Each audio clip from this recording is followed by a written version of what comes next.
Britain and Brussels are on the brink of a vaccines war after it emerged Angela Merkel rebuffed Boris Johnson's attempts to broker a compromise. The German Chancellor intervened to support the European Commission's aggressive move to curb the export of COVID jabs. In a phone call with the Prime Minister on Sunday, she vented fury that the EU had shipped more than 34 million doses abroad but received almost nothing in return from the UK or US. She told the Mr. Johnson it was right for Ursula von der Leyen to be exploring ways to further restrict shipment until AstraZeneca delivers more doses to member states. It comes after the Commission President last weekend suggested she could block a shipment of up to 10 million doses to the UK from an AstraZeneca factory in the Netherlands.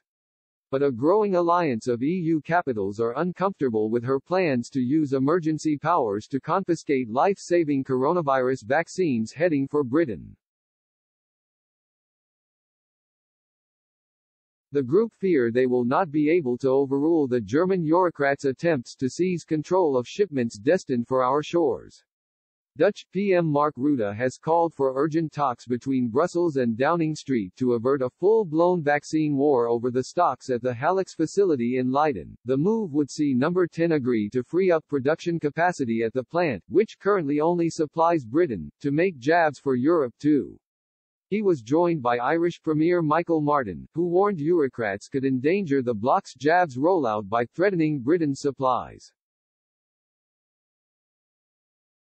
A senior Dutch source told Express.co.uk, these vaccines are the results of an integrated global supply chain. We therefore remain in favor of exports unless otherwise decided by the Commission.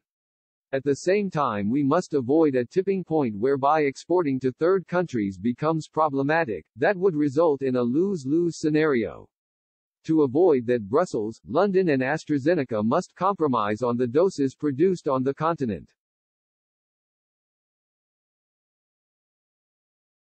The Dutch government would be forced by the Commission to blockade shipments of the Oxford if a negotiated solution to share doses from the Hallex factory isn't reached, the insider added.